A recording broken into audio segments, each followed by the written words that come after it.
Lagu ini berkesan banget kan? Iyalah. Kita nyanyi dulu ya Mas ya, coba ya. Boleh saya ngikut ya tapi ya. Ikut ya. Sebagai sesama penggemar Dewa. Tapi era Ari Lasso. Kamulah satu-satunya yang ternyata mengerti aku. Maafkan aku selama ini yang sedikit melupakanmu. Jadi lupa ya. Mas, coba bayangin kita berdua. Aku inget tadi Mas dari cerita Mas Menteri kita. Saya juga ternyata kita ini sama-sama korban Dewa yang nonton di JIS ya. Ingat nggak Mas? Iya. Ya ampun. Jalan Coba kaki. Mas Menteri jalan kaki berapa? Berapa jam? Hampir 1,5 jam ya. Iya, aku Mas. Gang ke gang itu. Gang-gang kecil ya. Iya. Aku sih dari awal emang sengaja nggak bawa kendaraan. Mas Menteri juga sama ya. Karena kita tahu pasti padat banget. Iya. Kita tahu Saya bahwa turun. situasinya lagi Dan nggak susah. tahu jalan kita kan. Nggak tahu jalan. Aku sampai Pokoknya rumah. lihat orang banyak lewat kita lihat. Iya, sampai 1,5 rumah jam jam. berapa tuh Mas? Sampai rumah jam Setengah 3. sama. Aku sampai rumah jam 3 pagi. Mm-mm. Jadi kita demi Dewa, kita bela-belain Demi konser nonton Dewa Dhani. Ahmad Dhani. Nggak terlupakan ya Mas ya? Padahal waktu itu Mbak Mulan itu teman komisi saya. Oh sebetulnya. Mas Dhani juga sama saya sebenarnya kan dekat ya, udah lama ya. Iya. Kan dia dulu PKB dulu dia. Iya. Oh iya Iya, ya. zaman Gus Dur dulu. Sebelum Gerindra PKB ya. PKB. Jadi sebenarnya mendukung teman juga ya.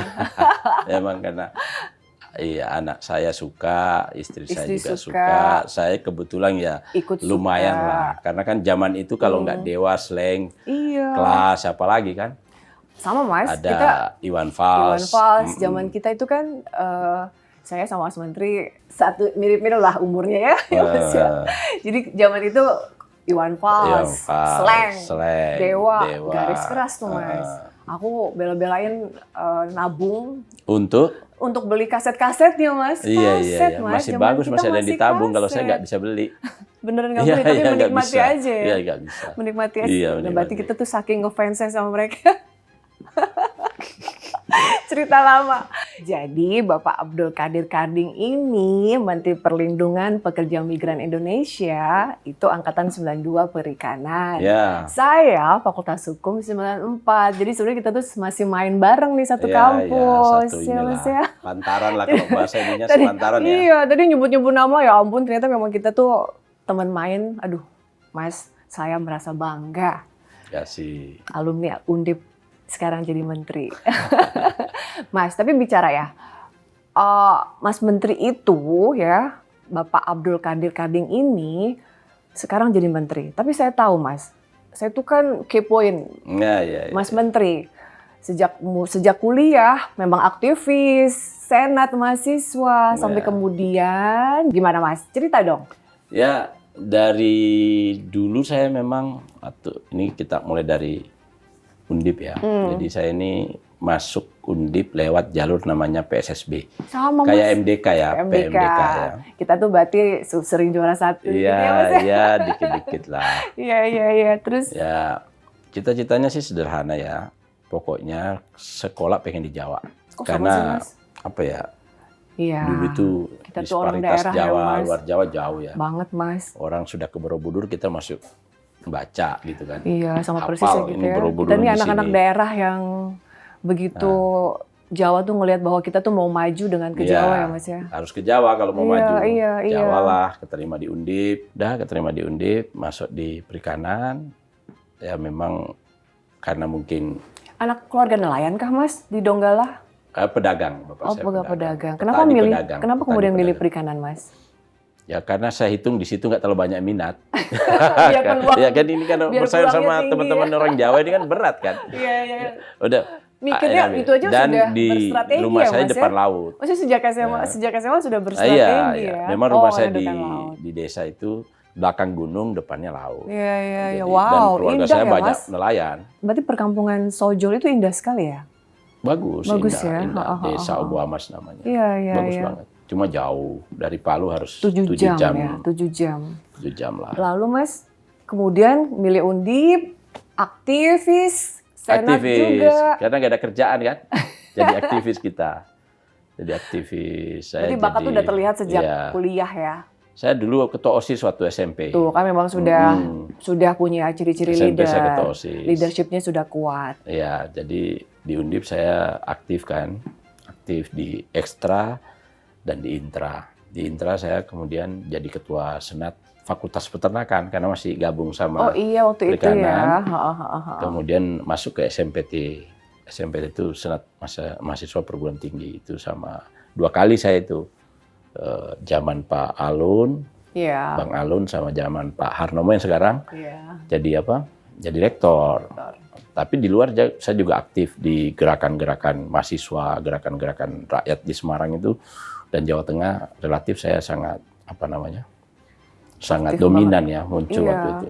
Ini pria Donggala yang aktif banget di Jawa Tengah ya. 949 itu pasti setiap aksi demo pasti ada nama saya. Ada Abdul Qadir Karding ya. Cuma nggak sempat menasional. Iya, dulu kan belum era TV, belum ada sosmed lah ya. Mas, umur 25 sudah jadi anggota DPRD termuda loh. Jadi karirnya itu begitu selesai kuliah udah langsung jadi anggota DPRD ya, Mas? Tahun apa setengah tahun saya itu. Jadi 97 lulus, 98 dipaksa masuk partai. Saya anti partai dulu kan. PKB udah PKB Mas ya? Iya, 98, 23 Juli. So, pemilu saya langsung terpilih dari Wonosobo untuk pimpinan, untuk DPRD Jateng ya. DPRD Jateng. Di situ saya mulai 25 tahun. Masuk 25 kalau nggak salah umur saya. 25 Genjis kan. Tiba-tiba berubah. Berubah. Dari aktivis yang dikejar-kejar. Sekarang dibalik ya. Dibalik. Gimana rasanya waktu itu jadi wakil rakyat? Jadi menghadapi demonstran. Biasa kan akhirnya.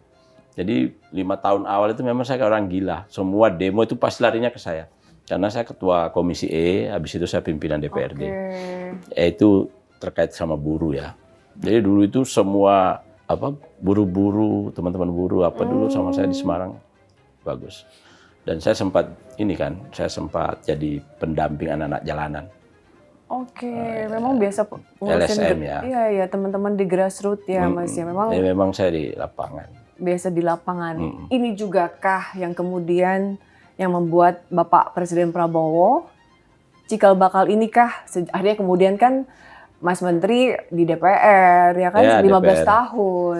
DPR RI 15 tahun, 3 periode. Di DPRD 10 tahun.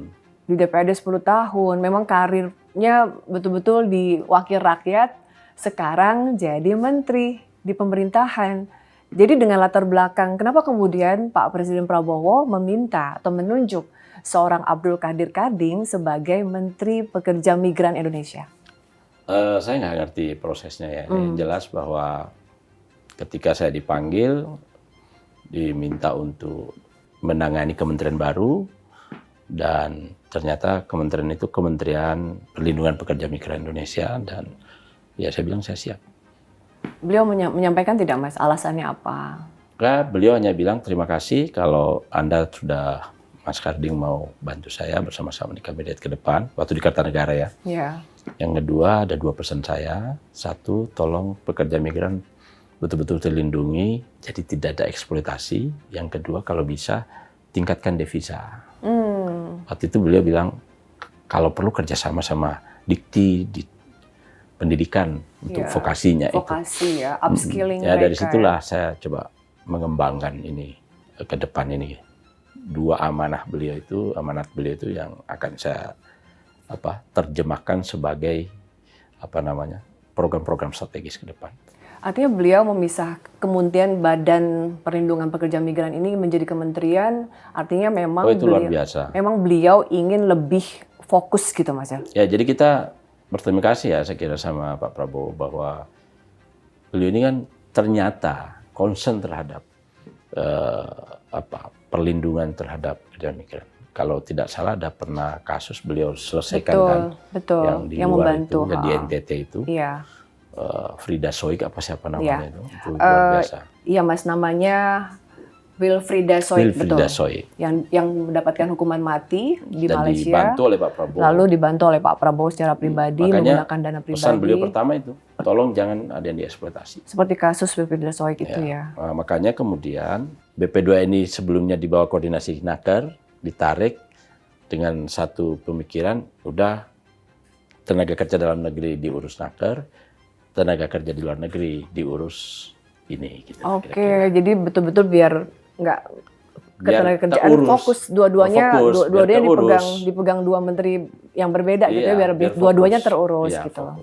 Iya. Karena kalau tangani satu menteri terlalu banyak luasan jangkauan, betul. Susah saya kira untuk fokus detail nggak bisa. Iya. Kalau ini mudah-mudahan kita bisa urus secara detail. Nah, bicara tadi Mas soal bahwa soal perlindungan ya. Nah, tadi kan beliau sudah sampaikan. Nah, artinya memang saat ini kondisi teman-teman TKI artinya kan memang perlu dengan demikian Mas, setelah seorang Abdul Qadir Karding mengemban posisi itu, gimana Mas? Teman-teman pekerja migran di sana atau teman-teman kita yang berada di sedang sekarang saya harus memastikan dulu Perpres. Perpres ini kewenangannya sejauh apa?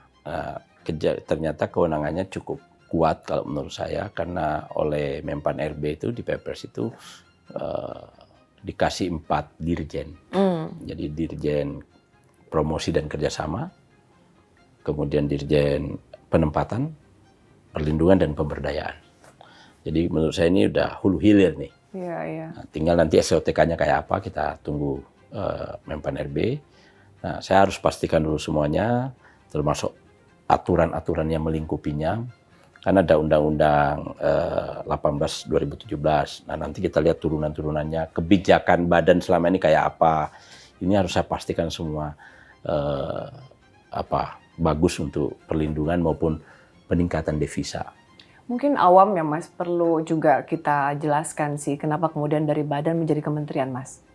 Ya itu saya kira Pak Prabowo pengen ini ya, pengen ini betul-betul yang nangani itu punya kewenangan yang betul-betul full ya, dari hulu ke hilir. Makanya dengan kementerian ini dalam pikiran saya itu banyak hal yang bisa kita lakukan untuk melindungi.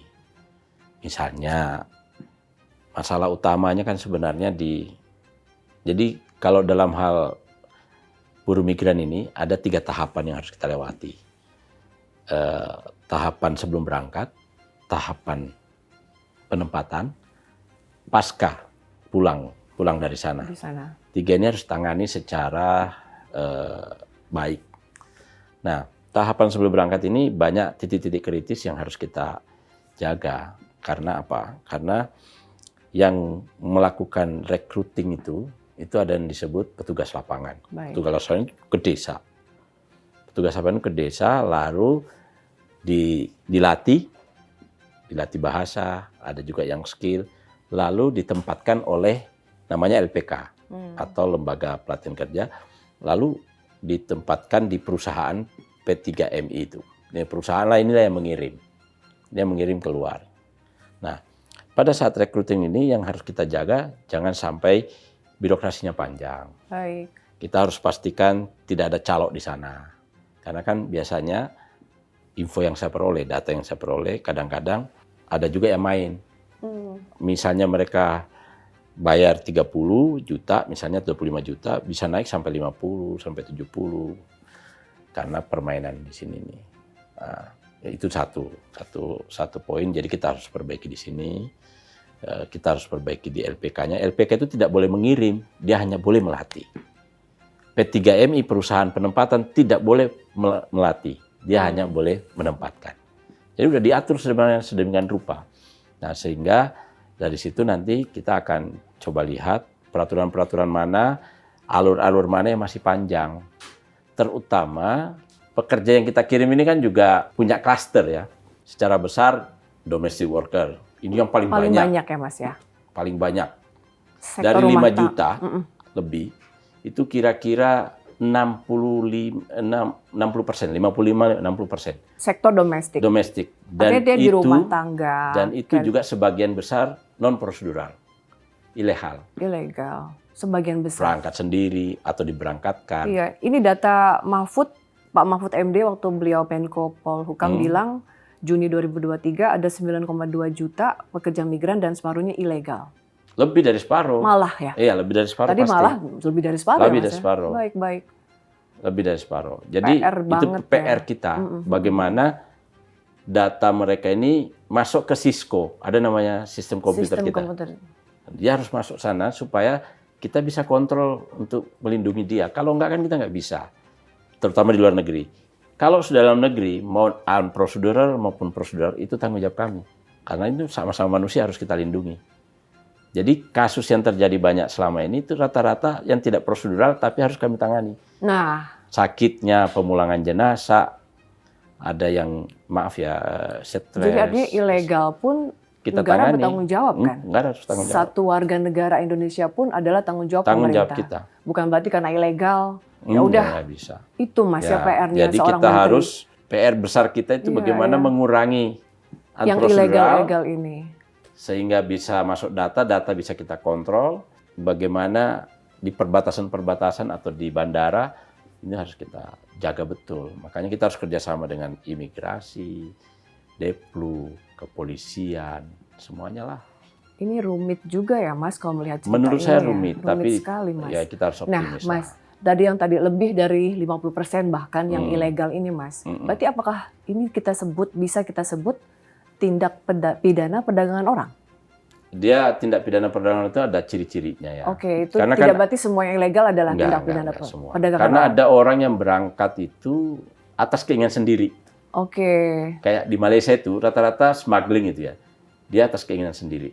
Cuma memang salahnya dia nggak ikut prosedural yang ada. Dia nggak.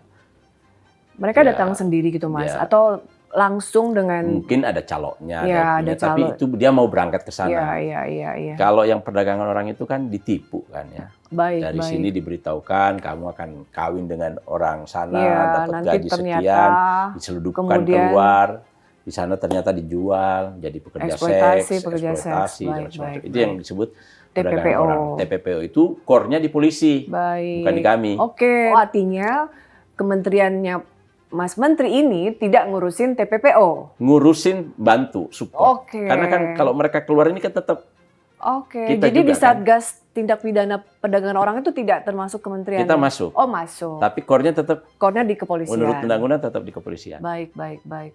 Mas, ini saya punya data bahwa tadi ada pesan Pak Presiden Prabowo bahwa Mas Menteri diminta satu tadi perlindungan pekerja migran, yang kedua adalah meningkatkan devisa negara. Ya. Oke, dari data ini Mas, saya mendapatkan data bahwa tahun 2022 itu ada 135 triliun devisa dari sektor pekerja migran. Ya. Di tahun ini 2023-an Mas itu 227 triliun. Ya, persis. Nah, artinya Mas, ada target lagi kah lebih dari ini dan berapa persen Mas yang ditargetkan bahwa bisa menyumbang berapa persen sih membantu devisa negara? Saya sih belum hitung detail ya. Karena lagi proses konsolidasi internal ya. Tetapi saya harap bahwa 227 triliun itu kan sebenarnya termasuk sekitar 10-15% pelajar Indonesia di sana. Baik. Jadi kan devisa itu kan uang yang dari luar masuk ke sini, dicatat oleh BI, ya kan. Nah, jadi ya mungkin 200-an triliun lebih lah. Nah, tetapi ini bisa kita tingkatkan kalau kita buat stimulasi. Misalnya sekarang ada PMK, Peraturan Menteri Keuangan, yang memberi relaksasi, membantu yang mau mengirim barang, keringanan pengiriman barang misalnya, kalau dia masuk Cisco, dia dapat nilainya kira-kira 24 juta setahun. Nah, yang ilegal ini kita pancing seperti itu ternyata masuk 30.000 masuk ke Cisco nih. Oh, itu maksudnya. Jadi ini salah satu tool saya nanti saya akan lobby ke Menteri Keuangan. Bisa nggak tingkatkan ini? Ini kita berikan kampanye supaya ini masuk semua ke sini. Ternyata relaksasi ini cukup efektif. Efektif. Menambah devisa negara. Nambah kan orang ngirim barang terus. Nah, Mas, bicara soal tadi yang Mas sampaikan bahwa termasuk ini pertanyaan awam nih, Mas. Oh, berarti perlindungan pekerja migran, apakah Bapak Abdul Qadir Kading gitu juga mengurusi teman-teman diaspora gitu? Yang bekerja. Jadi yang disebut PMI, pekerja migran Indonesia, semua orang yang bekerja di luar zona Indonesia, negara Indonesia. Warga negara Indonesia. Warga negara Indonesia yang bekerja di luar. Di luar magang loh ya. Iya, berarti pelajar dan lainnya bukan ya? Ya, tapi kalau dia magang terus bekerja itu harus menjadi kewenangan. Oh, baik. Nah, ini paham nih, karena kan awam paham ya? Iya, biar paham. Awam mungkin termaksudkah gitu? Apakah juga semua yang bekerja? Semua yang bekerja di luar negeri. Sementara tadi yang Mas Menteri sampaikan ternyata paling besar pekerja migran kita di sektor domestik dan ini masih jadi PR.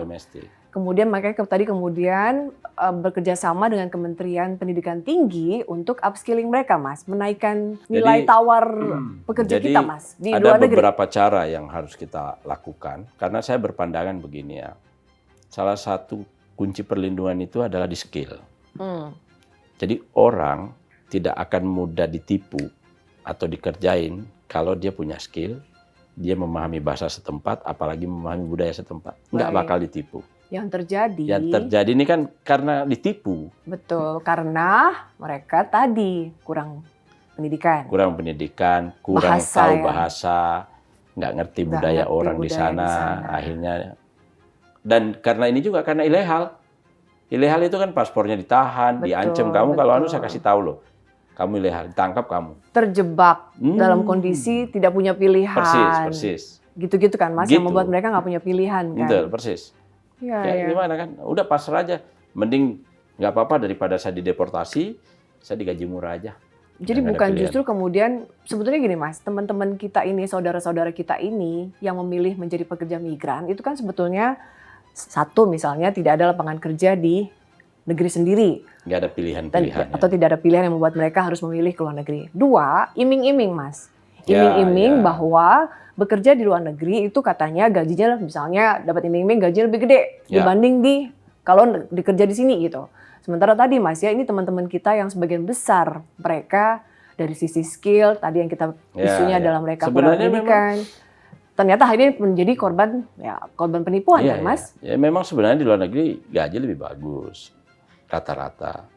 Jadi misalnya ya ini kan ada skema G2G, government to government. Ke Korea itu anak-anak yang baru lulus SMA belajar bahasa Korea, bekerja di manufaktur, gajinya sampai 24 juta. Gede juga Mas, itu lulusan SMA kan? Lulusan SMA, 24 kejuruan. Juta, bandingkan di sini. Ada nurse, kalau di Amerika itu bisa sampai 80 juta loh, karena ada nurse itu. Tapi kalau dengan cara yang resmi, yang legal. Tapi ada uji kompetensinya. Iya, uji kompetensi, dites dan sebagainya ya. Sebenarnya peluangnya bagus banget bagus, ya Mas ya. Bagus. Nah ke depan memang dalam konteks perlindungan ini, selain kita pastikan bahwa orang ini pernah dilatih, paham bahasa, kita juga harus mulai melihat LPK ini harus kita sisir. Mana LPK yang nakal, mana yang bagus, itu harus kita pisahkan dan harus kita potong ya nakal-nakal ini. Karena kan kadang-kadang LPK ini menjadi pengirim. Nah ini problem. Perusahaan pun juga harus kita buat ratingnya. Perusahaan sehat, perusahaan yang sosok tengah-tengah, perusahaan yang juga nakal. Dan nakal juga harus kita potong. Sikat. Nah ini yang masih terjadi Mas ya. Ini sedang saya rumuskan. Calo tapi atas nama, kalau calo kan ditanggap aja tidak atas sah. Nama perusahaan, atas nama pelatihan. Ada juga orang per orang bisa tuh kan. Iya, karena misalnya tadi ya, karena dia merasa ada peluang di sana, agen perorangan tadi ya, ini yang disebut ilegal kan Mas? Ilegal. Baik, ini PR ya Mas ya. Nah, tadi bicara soal bahwa kalau ada juga kalau jadi pekerja migran di sektor domestik yang gajinya menggiurkan. Iya. Ya kan? Ini tadi Mas, ini kan problema ya buat kita di sini. Kenapa kemudian menjadi bekerja domestik di luar itu masih sesuatu yang dianggap menggiurkan untuk teman-teman atau saudara-saudari kita yang tadi Mas, yang minim pendidikan, ya kan? Keluarga ada yang tinggal di pedesaan, kurang informasi. Lalu kemudian ya udah, karena tidak memiliki pengetahuan yang cukup. Sementara gaji di sini juga kita tahu Mas, ya UMR di sini misalnya rata-rata 4 atau 3 UMR kan di kota, kalau di desa kan nggak ada UMR. Nggak ada UMR. Nah itu tadi Masnya begitu dapat gaji yang lumayan, mereka sudah langsung tergiur ya Mas ya. Iya.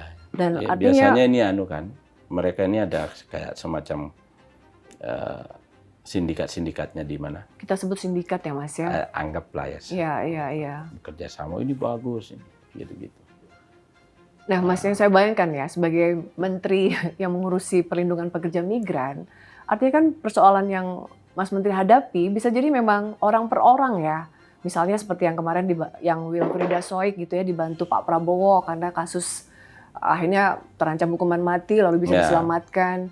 Nah, Mas Menteri, yang saya bayangkan ke depan tugas-tugasnya akan mengurusi saudara-saudara kita yang mungkin tersangkut masalah hukum di sana. Tadi malam itu ada teman ngirim data, ada seseorang di Arab sakit dan minta pulang. Ya langsung kita urus. Dijanji minggu depan insya Allah akan dipulangkan. Itu setelah berbulan-bulan minta pulang nggak tertangani. Itu langsung saya minta kepada tim saya cepat koordinasi dengan Arab Saudi, perusahaan, KJRI-nya atau KBRI-nya, lalu keluarga dipastikan bahwa dapat informasi bahwa keluarganya masih bagus, masih hidup, masih ini, nanti akan kita pulangkan gitu. Itu menjadi PR kita. Coba bayangkan ngurus semua itu kan tidak gampang. Makanya dia harus diurus pakai sistem nanti kita. Jadi Cisco harus tadi ya Mas? Ya, semua. Dan ini saya cek kayaknya nggak masuk di Cisco. Nah, tadi malam juga ada penampungan yang dalam tanda petik ilegal, tapi udah kita selesaikan. Ini udah diurus. Kita ada 6 orang yang kayak disekap gitu ya dalam tanda petik ya. Itu udah kita urus juga. Jadi makanya saya membentuk tim reaksi cepat. Tim ini orang-orang yang paham lapangan, hukum dan sebagainya. Kita pastikan karena kita meyakini di banyak tempat banyak orang yang ditampung-tampung dengan alasan diberangkatkan. Ya mungkin kategorinya bisa saja mengarah ke TPPO ya, tapi ini kita coba cari urai satu persatu lah. Iya. Nah, Mas membayangkan ya tugas seorang menteri Kementerian Perlindungan Pekerja Migran Indonesia. Yang saya bayangkan ini Mas Menteri mungkin akan banyak di luarkah mengurusi warga negara kita ya, lihat situasi dan tim lah. gitu ya? Saya walaupun ada peluang banyak ke luar negeri, tapi saya ingin pastikan, saya sudah pastikan kepada seluruh staf juga, ke luar negeri harus ada KPI-nya. Jangan main berangkat aja. Jadi ke luar negeri kalau ada pasar yang mau dibuka, ada kerjasama kontrak, ada pembicaraan khusus soal pasar atau ada soal keadaan TKI kita, nah, itu baru boleh berangkat. Kalau enggak, jangan atas nama pekerja migran terus seenaknya ke luar negeri. Itu tadi Mas yang saya bayangkan. Ini tadi sambil Mas Menteri cerita, saya udah bayangkan, wow, di setiap negara-negara yang ada pekerja migran, artinya ada ASN dari Kementerian Perlindungan Pekerja Migran yang memang ngedes atau tinggal di sana. Jadi, untuk mengurusi teman-teman atau saudara kita ini, Mas. Gini, nah ini juga harus biar clear proporsional pemahamannya. Betul. Ya. Kalau menurut undang-undang, penanganan pekerja migran yang ada di luar negeri itu menjadi kewenangan Kemenlu. Oh, baik. Kemenlu. Apakah itu KBRI atau KJRI? Itulah gunanya ada KBRI dan Kemenlu dibantu oleh Atnaker, Atase Tenaga Kerja. Atase Ketenagakerjaan. Jadi kalau misalnya ada kasus dengan hukum di sana, yang menyiapkan advokatnya itu ya litigasinya ya Kemenlu. Kita itu berkoordinasi membackup ini untuk memberitahu keluarga, untuk sudah ditandatangani belum, kita cek apakah sesuai dengan perjanjian kontrak atau tidak. Kalau ini legal loh ya, seterusnya tertangani atau tidak, itu kita di situ pakai Atnaker kita. Tapi ketika dia sudah sampai di bandara, itu menjadi urusan kita. Pemulangan, kalau dia sakit ke rumah sakit dan seterusnya, itu urusan kami. Berarti yang kami bayangkan nih sebagai masyarakat, betapa harus koordinasinya ya Mas ya? Ya, ini koordinasi dengan Kementerian Kemenlu, KBRI, Atase kepolisian kalau kasus susu, kalau atas mana lagi kalau. Iya, dan ini nggak boleh sama lintas sektor, makanya kita harus solid. Nggak boleh silo ya Mas ya, nggak boleh, harus solid. Dan kita nggak boleh bekerja sendiri. Makanya ILO saja, tripartit ini saya kuatin. ILO, International Organization Migran, organisasi-organisasi sipil yang ada ini, yang terkait buruh migran harus kita bareng-bareng. Jadi kita betul-betul kita harus cari cara supaya mereka terlindungi. Termasuk butuh literasi medsos buat mereka kan. Bagaimana mau melapor, kalau ada apa-apa, kemana. Kalau yang pinter main medsos suruh viralkan di mana. Betul. Itu kita harus ada seperti itu nanti ke depan. Banyaklah ini rencana-rencana lah. Udah punya plan banyak ya Mas. Banyak rencana. Mas, ini awam juga nih Mas. Artinya kalau tadi karena harus solid kerjasama dengan seluruh kementerian, ada grup WA gitu Mas dengan beberapa kementerian gitu ya? Sementara saya lagi muter kan. Oke. Kemarin saya sudah ke Basnas, Kementerian Baik. Sosial. Minggu depan saya akan rosok ke Kapolri, ke BUMN, ke pendidikan, ke kemana lagi? Banyak, ke imigrasi. Dan saya dengan Pak Erik, informal ya waktu di Magelang, jadi kita udah ketemu nih. Pak Erik mau nyiapkan launch untuk PMI, imigrasi mau fasilitas apa yang bisa dimudahkan. Nah kami yang ini core-nya di situ. Iya. Makanya kemudian ini karena Mas Menteri dan menteri-menteri lain baru pulang dari Magelang retreat ya kan, Magelang retreat 3 hari, semua menteri. Iya Mas ya, yang saya bayangkan satu camp gitu ya, bareng-bareng 3 hari jadi akrab ya. Akrab. Beda ya Mas ya rasanya ya. Beda. Itulah kegunaan Magelang Banyak hal yang itu selesai ya? di Magelang tuh.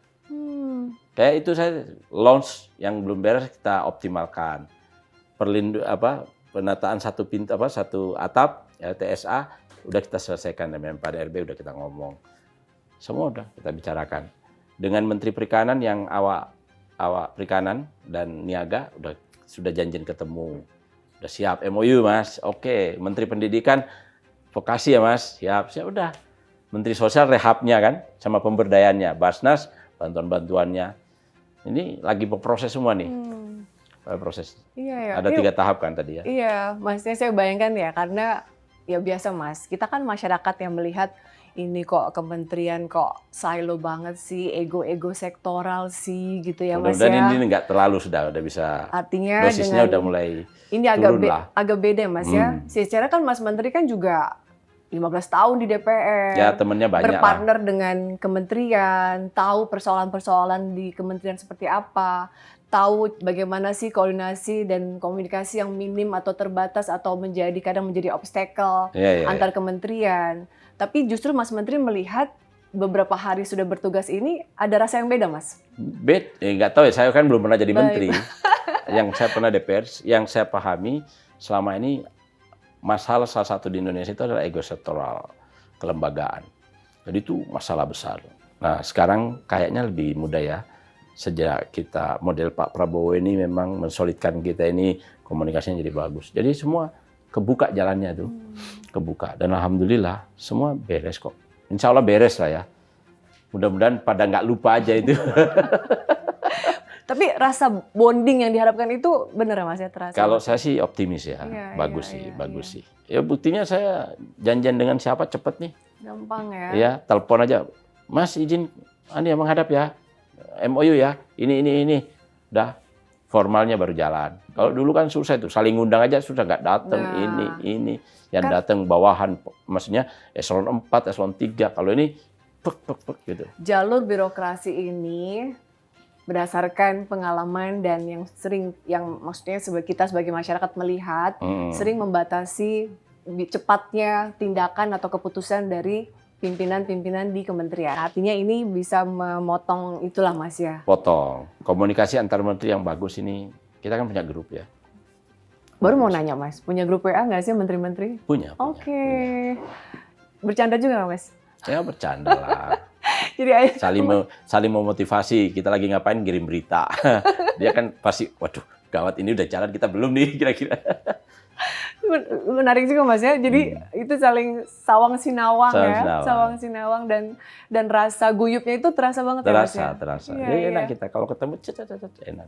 Kan kalau kita lihat beberapa kali di sidang kabinet kan Pak Prabowo suka mengatakan bahwa birokrasi itu udahlah, maksudnya kalaupun harus memang ada hal-hal yang krusial bahkan telepon saya gitu kan. Nah itu begitupun beliau kan mencontohkan bagaimana menteri-menteri pun di semua antar kementerian ini juga seperti itu Mas ya. Oh ya, jadi kita antar kementerian misalnya ya, saya telepon dia nggak ngangkat, pasti siang telepon setelah selesai. Atau sebaliknya kalau Pak Menteri telepon, kita telepon balik. Lalu bicara, Mas ini gini ada masalah ini antar dua nih. Kerjasama yuk. Ya udah langsung. Ayo siapkan MOU-nya. Ketemu formal, tanda tangan, dah jalan. Jadi memang kita model begitu, lebih asik ya. Keren lah. Iya. Artinya Mas Menteri berada di Kabinet Merah Putih ini ada rasa, tadi saya bilang ya, artinya keren tadi dimaknai seasik itu ya teman-teman menteri yang lain ya. Iya. Jadi enak. Bahkan ada beberapa menteri nawarin, Mas sampean terkait saya loh. sama Menteri Kesehatan. Nanti kita ketemu, ada Menteri Perdagangan.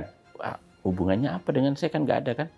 Mas, dulu saya pernah di perwakilan perdagangan sana, saya punya pengalaman soal pekerja migran. Kita ketemu yuk, udah janjian.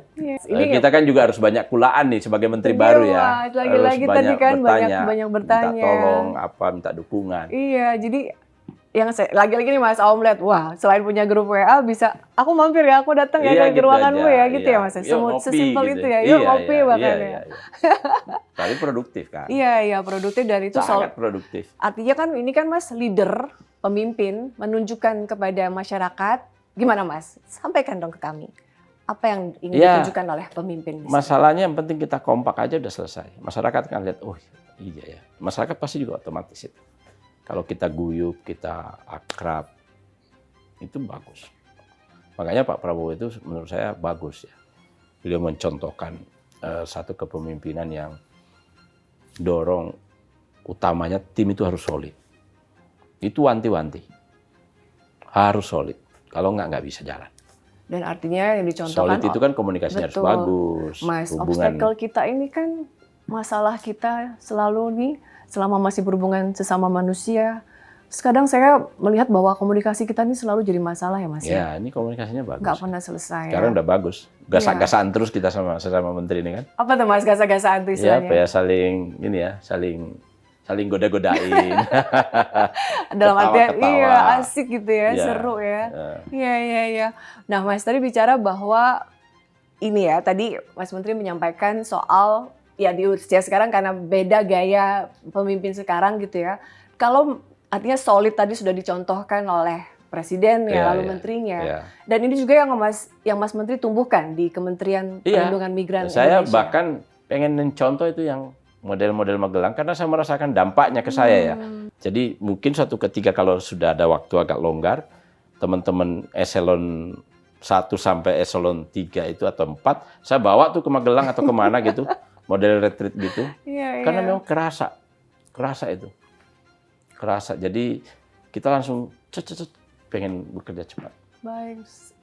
Nah itu artinya kan menular ya Mas ya. Menular. Dan bagus, itu bisa kita lakukan dan bisa juga dilakukan oleh masyarakat juga yang lain kan. Bisa. Perusahaan bisa lakukan, kita bisa lakukan. Pak Prabowo bilang itu ini bukan militaristik, ini military way. Jadi perusahaan ada istilah chip, itu kan karena istilah-istilah militer. Memang perusahaan itu kepemimpinannya harus kuat, solid, visinya jelas. Kita kan tegak lurus nih, visi presiden nih. Kita nerjemahin visi presiden dan misi presiden jalan bawah dengan agenda yang jelas. Ya sesuai bidang masing-masing. Saya tahu bahwa Mas Menteri baru beberapa hari gitu ya, belum lama.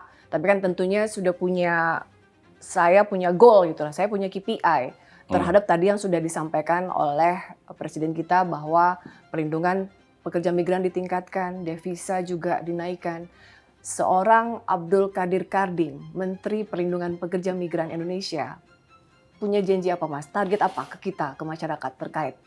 Yang pertama tentu saya harus mengurangi tingkat kejadian-kejadian eksploitasi atau kejadian-kejadian tidak mengenakan bagi pekerja migran. Itu tugas saya yang utama. Tugas yang kedua adalah memastikan bahwa menggeser ya. Kalau sekarang banyak domestic worker, kita mulai geser pelan-pelan nih. Nggak bisa langsung hilang nih. Meningkatkan. Nanti grafiknya minimal sama dulu, terus pelan-pelan naik. Nah, itu akan mengurai pengangguran yang ada di sini. Di luar itu tentu harus saya siapkan sistem di kementerian saya yang bagus, yang kalau bisa serba. Jadi tidak suka sama perusahaan bukan karena saya tidak suka, tapi di-delete oleh sistem. Harus ada sistemnya. Nah, jadi kita akan siapkan. Birokrasi kita buat sehat. Ya, buat sehat itu gimana? Ya birokrasi yang lamban-lamban kita suruh kerja keras, jangan ada main-main. Ya, Pak Prabowo itu menekankan pokoknya jangan seremoni, jangan terlalu banyak perjalanan dinas. Udah. Yang penting ini sehat dan punya passion.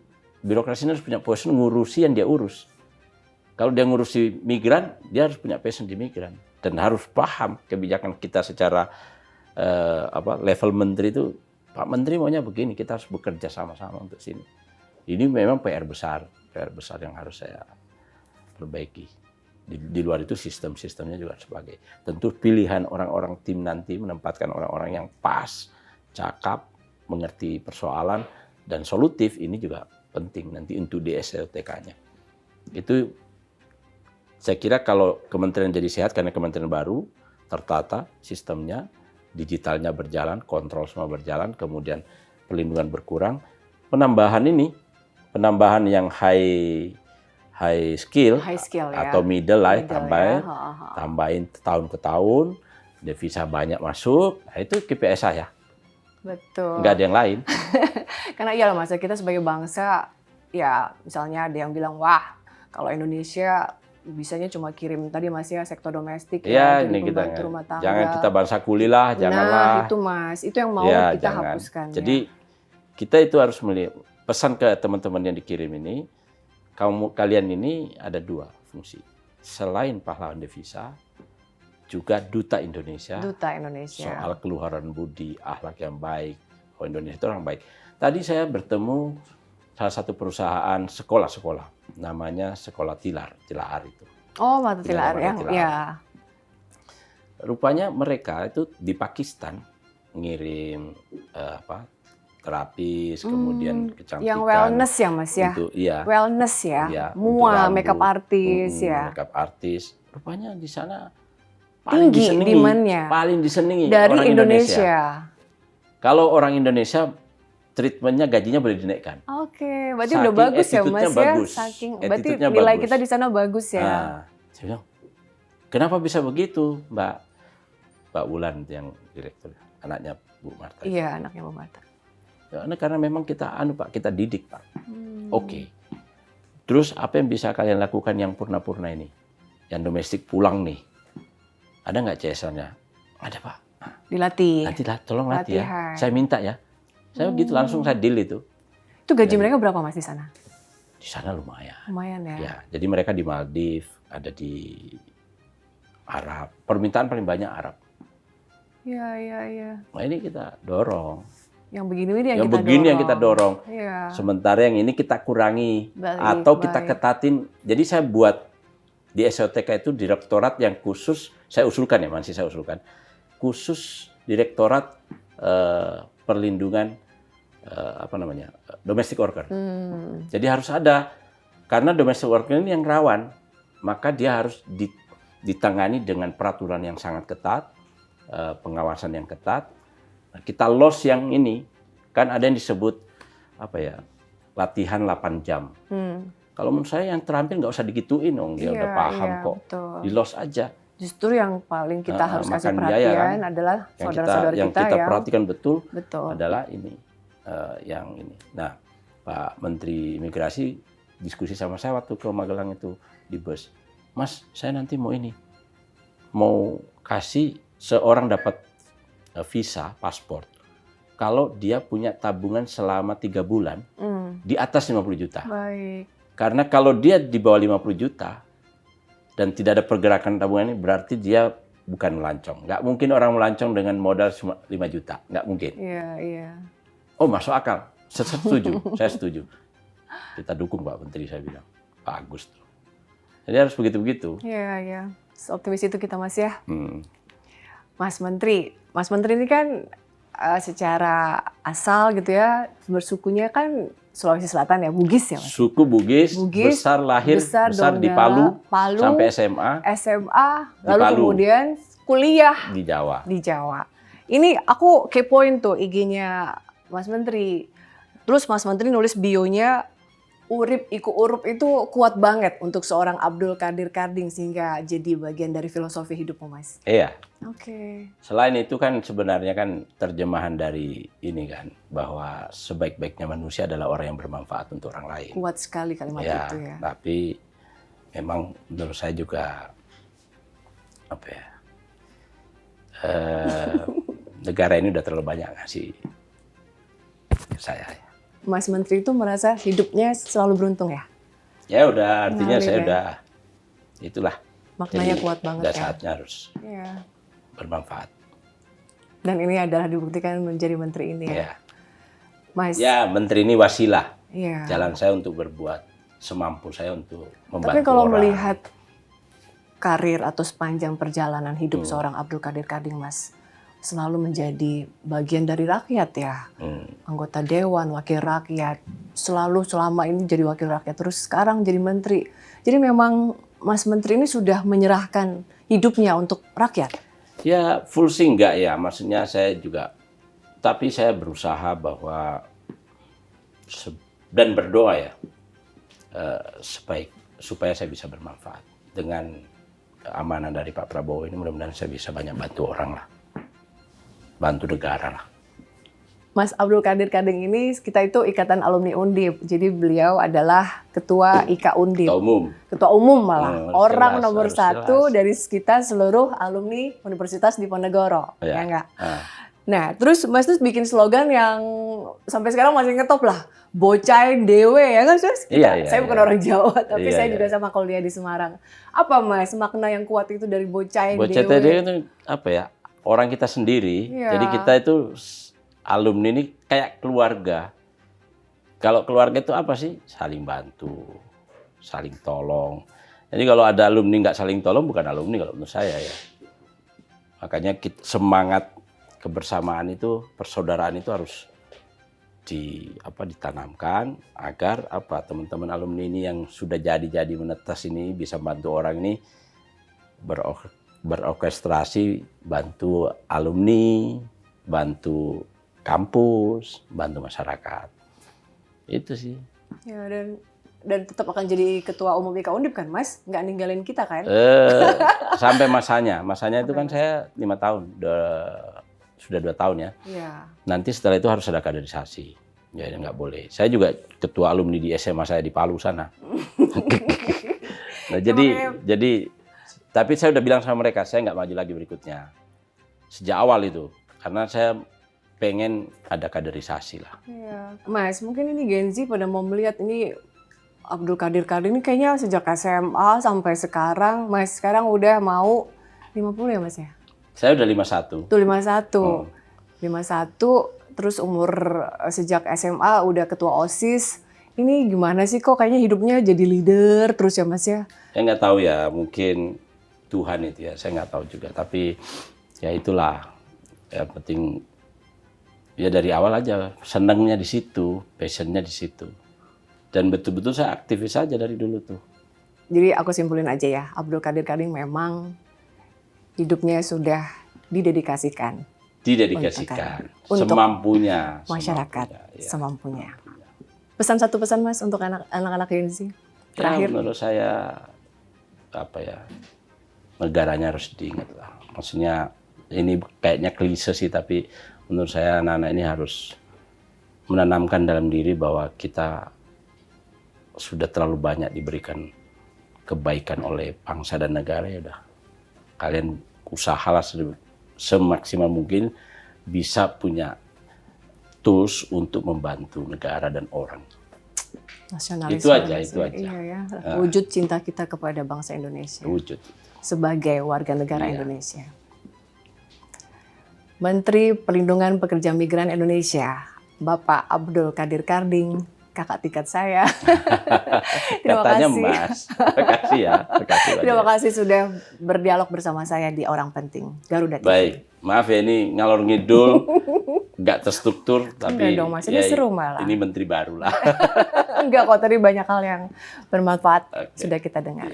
Thank you. Terima kasih ya Mas. Sukses ya. Sukses Mas.